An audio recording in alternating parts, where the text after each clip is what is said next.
Good morning, everybody out there, all our fans for Radio Sinoland 44 days in the four continents, five continents across the world. We are very, very pleased to have today a special guest, Dean Henderson, in the Ozark Mountains of Missouri. How are you doing today, Dean? I'm good, John. How are you? It's Thanks it's for having me. it's Jeff. I'm sorry, it's Jeff. Jeff. Sorry, That's Jeff. okay. Everybody calls me How are that. you? I'm bad with names. No, don't Okay, worry Jeff. about it. Let me tell you a You little bit good? about Dean. He has got quite a resume. Dean was raised on a cattle ranch near Falkland, South Dakota. He earned his bachelor's in liberal studies at the University of South Dakota and has an MS in Master's of Science in Environmental Studies from the University of Montana. He founded, published, and edited one of America's first political magazines, the Missoula Paper, in 1990 in Missoula, Montana, where he was also a regular columnist for the Montana Cayman. His left hook columns, which you can find on his website, have appeared on InfoWars, Global Research, David Icke, and many other websites. His print articles have appeared in Multinational Monitor, In These Times, Paranoia, and several other journals. He is a featured columnist for Veterans Today and Rense.com and appears regularly on Press TV, which is where I found you, RT, and other international stations. A self-described revolutionary and traveler to 50 countries, in 2004 he won the Democratic nomination for Congress in Missouri's 8th District, where he and his wife operate a self-sufficient homestead, and he has authored 5 books. His first book, Big Oil and Their Bankers in the Persian Gulf, 4 Horsemen, 8 Families and Their Global Intelligence, Narcotics and Terror Network, has become a global cult classic among conspiracy researchers, and all of these are available on createspace.com. His second book, The Grateful Unrich, Revolution in 50 Countries, chronicles insights gained from a lifetime of overseas travel. His third book is German, and it's Das Kartell der Federal Union, which is, again, about the Federal Union. The Federal Reserve, I'm sorry. His fourth book, Sticking It to the Matrix, is a practical guide to dropping out of the evil Illuminati system and kicking it in the nuts. I like that, and I guess your self-sufficient homestead has a lot to do with that. And his most recent book, The Federal Reserve Cartel, reveals the owners of the world's private central banks and offers a solution to end their global hegemony over the planet and its people. And I am Jeff Brown, 44 Days Radio Sinoland in Beijing, China, and we are really happy to have Dean on today. And thank you for connecting with me, Dean. Yeah, likewise, Jeff. Hey, listen, it's Thanksgiving morning here, Thanksgiving Eve afternoon, halfway across the world in the Ozarks. And by the way, I've been there several times. It's just beautiful. And anyway, let's talk about China. I find China to be one of the most underreported, misrepresented world powers today. And as a person sitting there, a committed revolutionary in China, in the United States, just give us your political, your geopolitical take on China today around the world, with a special focus on, the USA, the West, Russia, China's Asian neighbors, and the developing world. Take it away. Sure. Well, I think there's been some significant developments of late. The Shanghai Cooperation Council being probably the biggest thing, which is China, Russia, India, and all the stands. Of course, there's also been a great deal of cooperation between the BRIC nations in general and between Russia and China in particular, with some natural gas deals, so forth. My take on China politically, I was there once. What year was that? 1992 or 3, maybe. Wow, I was here. I was Were you here. there? Were you there still? We just went, we took actually a ferry into Shanghai from Japan, and then went to Wuhan, and went to Guilin and Yangshan, and then somehow made our way to Hong Kong, I think. Yeah, down the Pearl River. That's right. Yeah, it was cool. I just remember asking a few people at that time, just villagers and stuff, do you have free education, these kinds of things, and they told me they didn't. So there's this whole thing, Mao, I think the revolution, the Cultural Revolution was generally a good thing. There were excesses, I'm sure. Everyone should read Mao's Little Red Book. And, really when it comes right down to it, Marx established this theory about capital and labor that applied to sort of, Europe, urban Europe, industrialized Europe.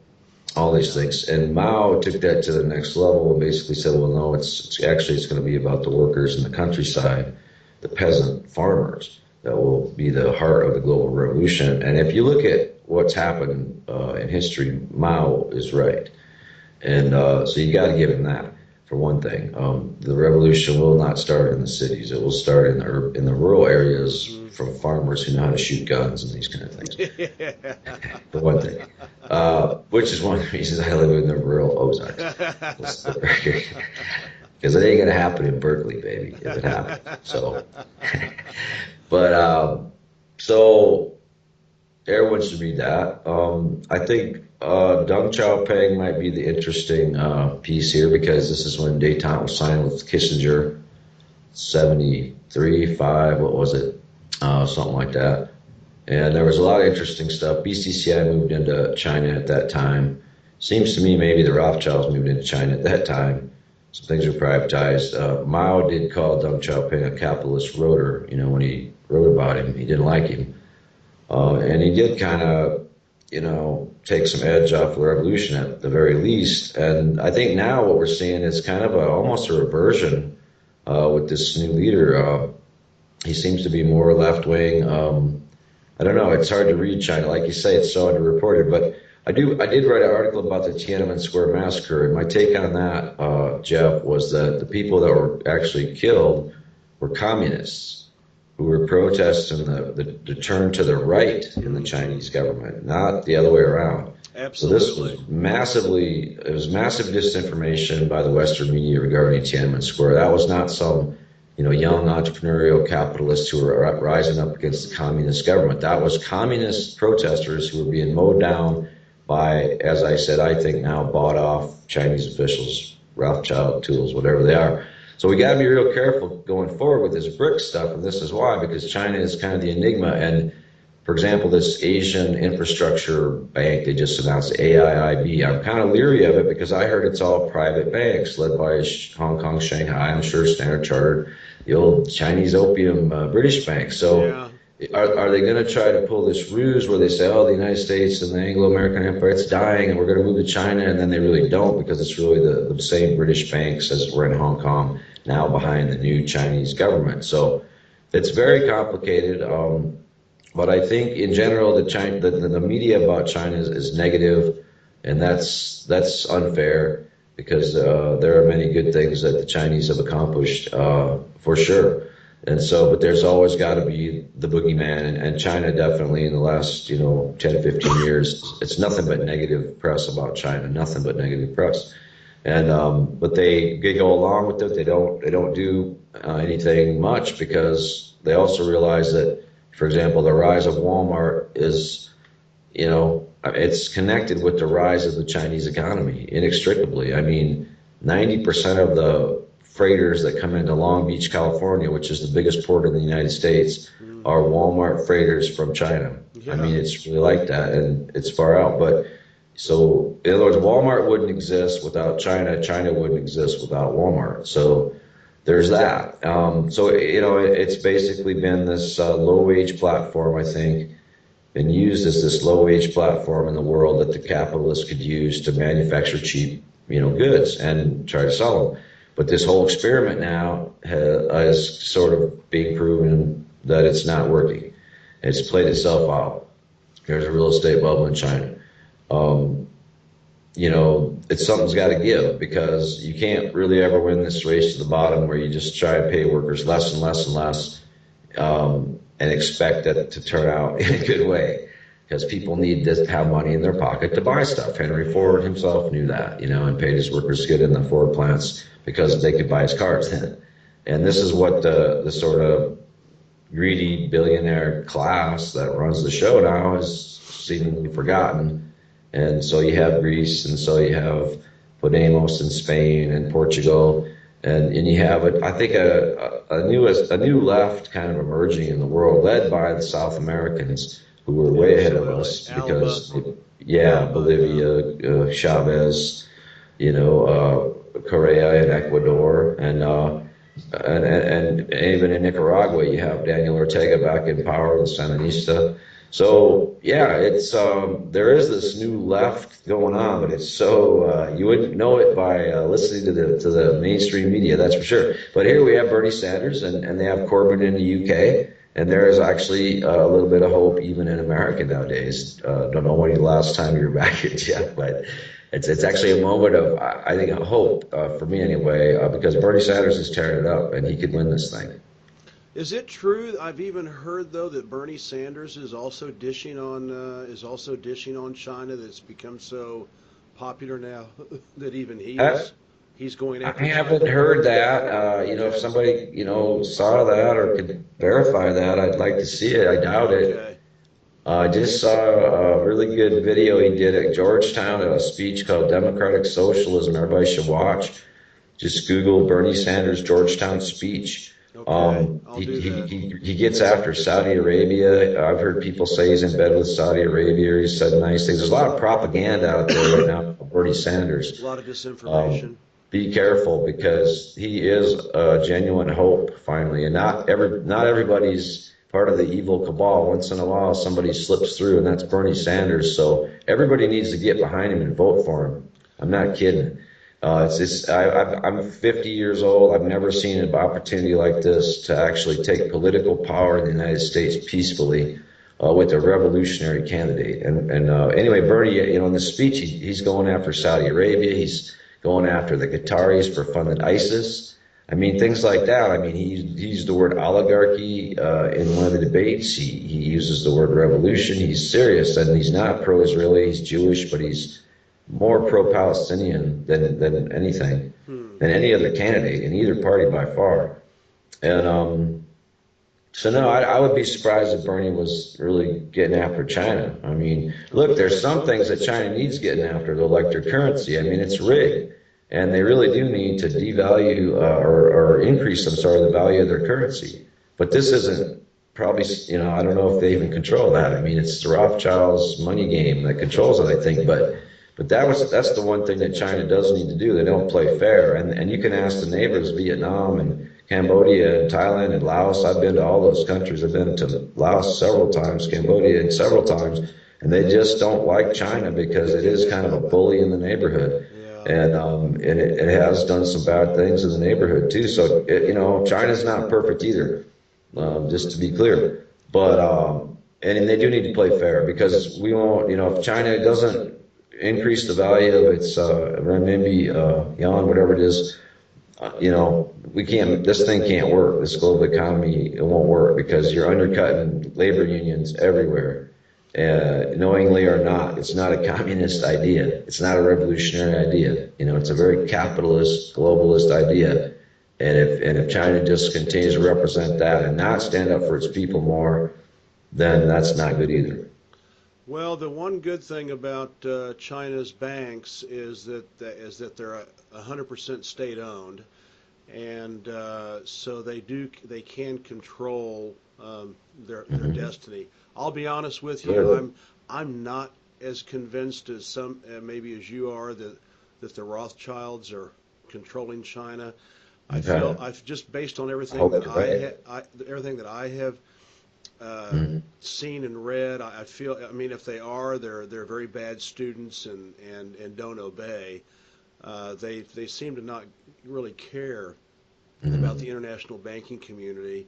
I don't think they could do AIIB and The other things that they're trying, even the Shanghai Cooperative Organization has done some financing, although those are probably Chinese banks. But in order to have that, patina of internationalism, they're going to have to obviously include Western banks. I tell you what, if it is true that the Rothschilds do control China's banks, I think it's pretty much all over but the shouting.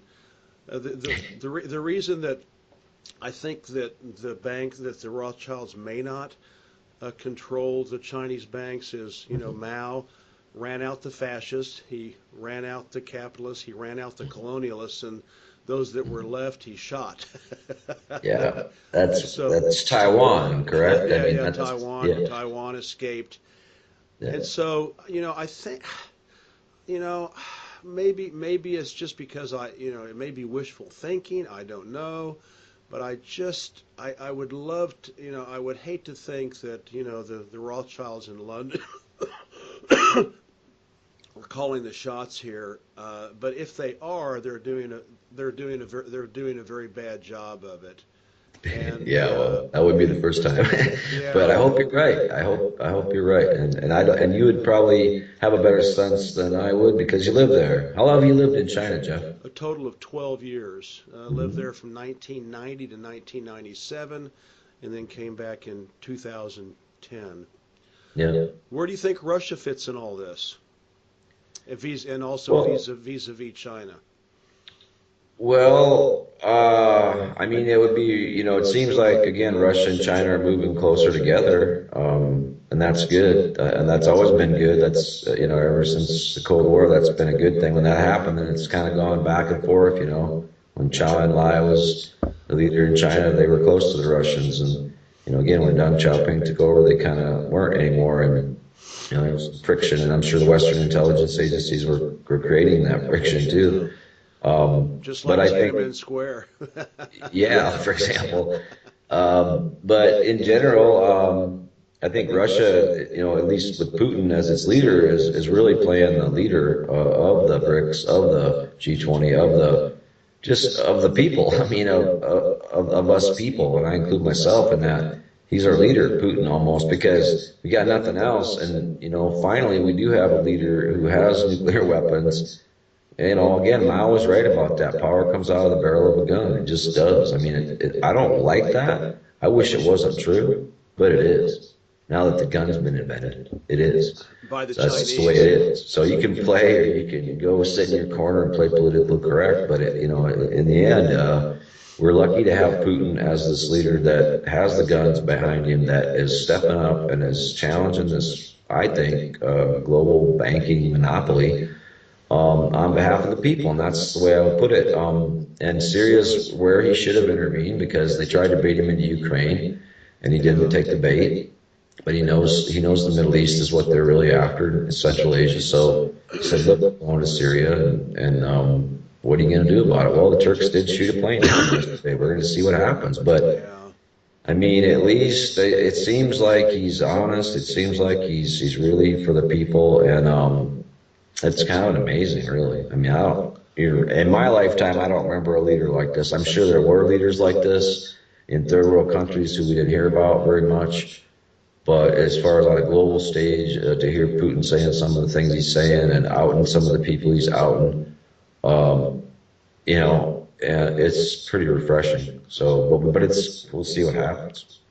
A lot of people don't know this, Dean, but China's very, sort of, back door. But the Chinese actually have a ship, a destroyer, parked in the port of Tartus on the Mediterranean coast of Syria, and there are actually Chinese military experts in Latakia, in Syria, with the Russians, working with the Russians. Wow. Interesting. Yeah, okay. I heard some. Providing some, sharing, human intelligence, signal intelligence, satellite intelligence. This is being reported in the Chinese media. Yes. Yes. It has been. Because I've heard these, but I didn't know if this was true or rumors. Just but good. And That's so that was true. 6 weeks ago, a couple of months ago, but I don't think I don't think that ship. They're using that ship in Tartus as a logistical and resource base. But I can't imagine why they would be leaving, especially now with what's with what's been going on with Turkey and everything else. So it's interesting timing because the Russians did have the military exercises this past weekend in the Mediterranean. I'm sure the Chinese were part of that if they had a destroyer there. Well, back in September, Dean, the Chinese and the Russians had Navy military exercises in the Mediterranean. Yeah, that's where they had them this last weekend, again, the Mediterranean. Okay, so... and then they met in Tehran with, Putin met with... with the Ayatollah. So then the next day is when this Russian plane gets shot down. So I just think it's interesting timing. They don't like what's going on, these bankers, and then when it gets shot down, they come out and say, well, they were bombing these moderate rebels close to Turkey, blah, blah, blah. Not even saying we're sorry. So this is going to be the problem. I mean, if the United States is going to be like this, I don't know. I don't know what's going to happen. Turkey better watch out because Turkey, better watch out because, Putin's got just as much right, if Turkey continues to be belligerent, he's got just as much right to start bombing in Turkey as he does ISIS, if you ask me. I mean, you just don't shoot people's planes down. I guess it was in the airspace for 7 seconds. Yeah, I heard 17 seconds, but it's 17 was, yeah. Yeah, 17, but it's hardly. You just don't do that. I mean, you just don't do that. So that was an act of aggression, and if Putin chose to retaliate, it would be reasonable. So we're getting into kind of uncharted waters here, and the United States response I don't know. It's these people are not very smart running this country, and these neocons are not very smart. They're so full of their own, they're just arrogant, and they think they're invincible, and they don't understand these things like you just told me, like the Chinese and the Russians are working together. They don't even understand how, I don't even think they'd win a war, a third world war, these people anymore.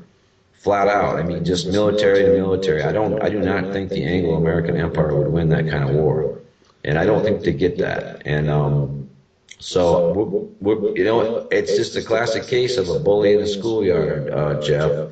How do you can sit there and talk nice to the bully all you want, but it just seems like until somebody comes up and just punches him in the nose, which is what I heard happened last, what was a year ago over Syria. The U.S. fired some tomahawks, the Russians shot him down, is what I heard. So it might have to happen again like that, but they gotta run ISIS out. This is the linchpin of the bankers' little global scheme right now, is using these fake Islamists, whatever they call them, Al-Qaeda, ISIS, Daesh, whatever. It's all the same people. They were trained in Afghanistan by the CIA. Osama bin Laden was the emissary from the House of Saud with the CIA. Between the CIA and the House of Saud, that was Osama bin Laden. That's who he was. And the Saudis have always funded CIA, British intelligence, Mossad, even operations. They've always been the paymaster. They're doing the same thing now. They're paying ISIS. So, and Bernie Sanders said that the other day on this speech.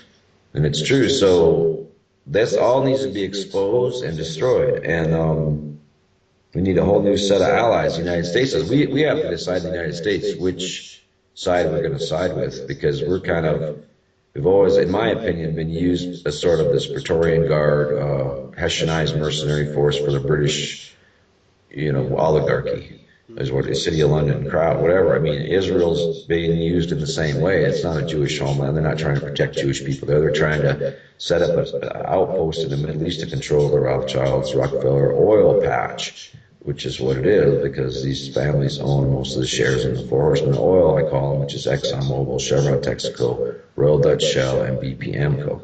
And these families own the shares. That's just the facts. They also own 2 of the families of the 8 that own the Federal Reserve. So that's what they're doing with Israel. what they're doing with the U.S. is Praetorian Guard stuff. So what China also has to be careful of is don't become the next Praetorian Guard for the Rothschilds. Yeah. Because what I sense sort of is they're trying to drop the U.S. over the side like Noriega or Saddam or whatever. They've used us up. They've bloodied our nose. They blackened their eyes. They burned our cash. We're 18 trillion in debt. All our kids have died in every war since World War II for these, or World War I for these expletives. And now they're just going to drop us over the side and sort of declare bankruptcy on the U.S. And then maybe China becomes that Praetorian Guard. So that's another thing. China has to be very careful. Because all they need is a military to take care of their global affairs. It's not the people or a country they're protecting, it's an oligarchy they're protecting. And they just need a country that's willing to do that. Up to now, the United States has been that country, sadly. For the last, since World War II at least. I would like to go back to Turkey. I don't think, Turkey being a member of NATO, I do not, and NATO being basically the United States, I don't controlling it. I don't think that Turkey would have shot the plane down without orders from the United States. I think it was, a NATO decision. It's possible. It's absolutely possible, which is even worse. And then, so anyway, it's very troubling times. I'm probably a little bit more of an optimist about China maybe than some other people are back in the States, and maybe even you. I just see well, it's okay, and I see their behavior. I see their behavior as much more anti-West and much more anti-Western bank than most people probably do in the West. I personally don't think that and I think there will be a collapse. I think there will be an economic collapse of some sort, and the dollar will go with it. I personally do not see, as long as the Communist Party of China is in power, I do not see them jumping in bed with the Western banks. China had the world's largest economy up until 1872, and they have 5,000 years of civilization and history. And I think they, especially at the leadership level, I think they hate the West. I think for what the West did to them for 110 years, from 1840 to 1949 with the Opium Wars and enslaving 100 million Chinese to opium, and the Western colonialists, and so I'm hanging my hat on China being the world's salvation in cooperation with Russia. I think Russia and China are cooperating much more than the West wants to admit. And as you say, these neo-fascists that are running the Western governments right now, are just too full of hubris and arrogance to even see it. And they're so busy doing false flags like, Paris and Charlie Hebdo and 9/11 and everything else, that they can't see the forest from the trees. So I hope my optimism is well founded. Yeah, I hope so too. I do have a friend who Dr. Modi Nisani. He has a couple of fascinating interviews on my SoundCloud station, and he does the same kind of research that you do, Dean. He's very big into the banker, sussing out the evilness of Western banks. What's his name again? Moti, M-O-T-I, Nisani, Nissani. Chinese? No, he's actually was a professor in Michigan at Wayne State University. Okay. Anyway, go on just go 44 days on SoundCloud. He has a couple of fascinating interviews. Okay. He is convinced that the Russian banks are Rothschild, and he's going to expose that in an article upcoming. but he still, I was like going, yay! I was like so happy. He was going, but I still am not convinced about the Chinese, and so I'm hoping that he will come out and say that he cannot find proof that the Chinese banks are in bed with the Rothschilds. So let's keep our fingers crossed that it's not true. Yeah, and it needs to be studied. So, bro, anybody I don't know how you would do it. I know how you would do it here because I did it, but I don't know how you. Anyway, there's ways to do it. So people should study that who are living in China and who are citizens of China should study that. But I know there was a huge best-selling book I heard in China about the Rothschilds and everything, and so I know there's that anti-banker, anti-Western sentiment, big time. And why not? After all the crazy stuff, I mean, any cogent, coherent person, I think, would have the same attitude. I have the same attitude towards these guys too. So Chinese just seem a little smarter. So I hope you're right, and I think you probably are right. And this just, again, just all these caution flags, because we've seen how these people, the first thing, I mean, they started way back in Rome, and way back in Egypt before that, and they moved to Scotland, and they just have this way of sort of, they get kicked out of somewhere and they pop up somewhere else. So I'm just saying, you got to really guard against not letting these guys pop up anywhere anymore. Just jailing them and don't let them hide behind anybody. And yeah, that'd be great if the Chinese were not in bed. And India's another big player that, hopefully we'll see. India's always been a really huge force as far as just the Jawaharlal Nehru, the socialism, and they're spread around the world, and led the non-aligned movement for many years. He did. Hugely influential. So let's hope India will go back to those days, when they were, because now we have Janata Dal and we have, I don't know, the Congress Party, and it's really, kind of lame, and they sometimes go along. So they need to stick tight. They should be. That's why the Shanghai Cooperation Council, to me, is the most important thing, because this is where it unites these three countries. And if you read U.S. CIA memos and policy papers, it's always been their goal is to divide these three countries, India, China, Russia, to keep those countries at odds with each other. And there's a reason for that. So they need to come together. Absolutely. Well, Dean, what are you going to do for Thanksgiving tomorrow?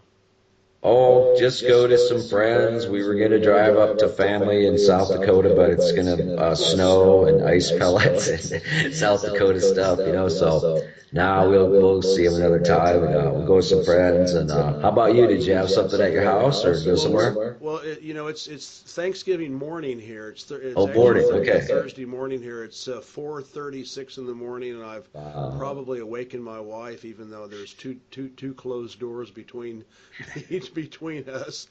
But anyway, tonight we're going to go to there's a local pub called the Irish Volunteer, and they put on an annual Thanksgiving dinner. They do a nice job, and we've actually cooked Thanksgiving dinner here, but it's a lot of work. We're busy, and so we're going to go with our daughter, who's going to university here. Oh, great. Chinese, and her Chinese boyfriend, and we're going to have the four of us have Thanksgiving dinner tonight.